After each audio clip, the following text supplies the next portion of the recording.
ষষ্ঠীতে তো অনেক রান্না বান্না অনেক খাওয়া দাওয়া হলো।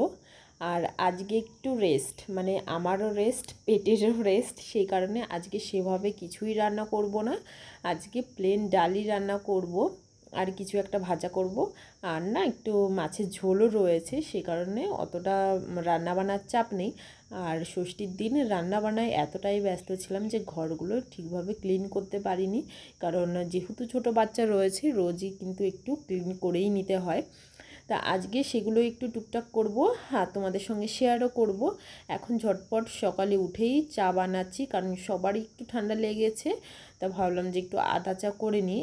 আর টিফিনেরও এইদিকে তোড়জোড় শুরু করে দিয়েছে, মানে তোমাদের দাদাভাই অফিসে যাবে সেই জন্য টিফিন বানাচ্ছি, এই আর কি। তো দেখতেই পাচ্ছ যে ভাত রয়েছে, আর বুঝতেই পারছো যে কি বানাবো আমি। তো হ্যালো এভরিওয়ান, কেমন আছো তোমরা সবাই?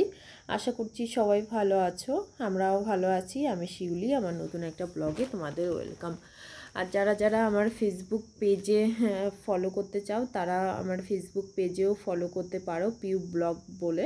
মানে আমার ফেসবুক পেজ আমি নতুন ওপেন করেছি, সেইখানেও তোমরা কিন্তু আমাকে ফলো করতে পারো। তাই এই দিকে তো ঝটপট রান্না বান্না করেই নিয়েছি। হ্যাঁ, তারপর চলে আসলাম এই রুমটার মধ্যে। এইটা ক্লিন করে নিচ্ছি আগে। ক্লিন বলতে ক্লিনই রয়েছে, এই বিছানা টিছানা একটু ঝাড়াঝাড়ি করে নেব। ঘর বাড়ি না প্রচণ্ড ধুলো হয়ে যায়, কারণ প্রতিদিন যাবতই এই বিকালের দিকে ঝড় ছাড়ছে। আর সমস্ত মানে কি বলবো, বিছানা, তারপর হচ্ছে একদম নিচের যে ফ্লোরগুলো এত নোংরা হয়ে যাচ্ছে। আর সামান্য জল পড়ে থাকলেই না সেই ধুলোগুলো লেগে পুরো কাদা কাদা হয়ে যাচ্ছে।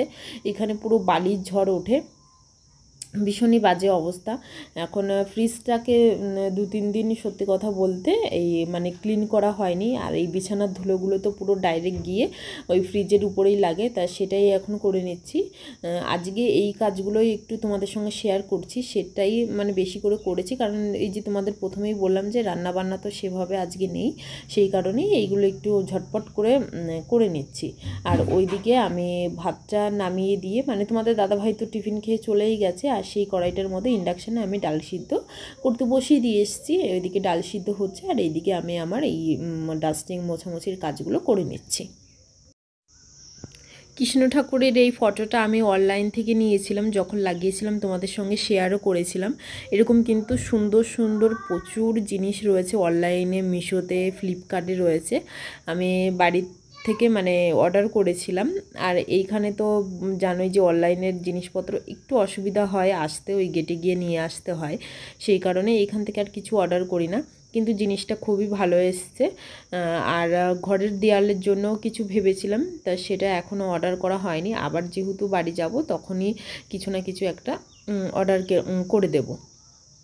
এইখানে এসছি, এই যে মানে বোতলের মধ্যে যে গাছগুলো ছিল না, সেগুলো তো বেশি বড় ছিল না, একদম ছোট ছোট ছিল। এবার কি বলো তো, এই মানি প্ল্যান্ট গাছগুলো অনেকটা দিন না জলের মধ্যে থাকলে, এর মধ্যে কোনো মেডিসিন কিংবা কিছু একটা না দিলে আমি দেখেছি যে গোড়াগুলো একদম পচতে শুরু করে আস্তে আস্তে। সেই জন্য ভাবলাম যে ঠিক আছে, এটা কেটে এই যে যেই ছোটো টবটা রয়েছে এটার মধ্যে লাগিয়ে দিই। লাগিয়ে চারিদিকটা একটু মুছে দিচ্ছি, এর গোড়াগুলো একটু ভালো করে মাটিগুলো মানে খুঁচে দিলাম, যাতে ভিতরটাও একটু জল টল পৌঁছে যায় ভালো করে। আর এই যে ছোট্ট পাথরগুলো, এইগুলোকে কালার করব ভেবেছিলাম, কিন্তু কালার আমার সবই শেষ হয়ে গেছে। আর ওই দোকানটা মানে খুলছেই না, কেন কি জানি কি অসুবিধা হয়েছে, হয়তো কোনো না কোনো প্রবলেম আছে, সেই কারণে কালারগুলো আনতে পারছি না।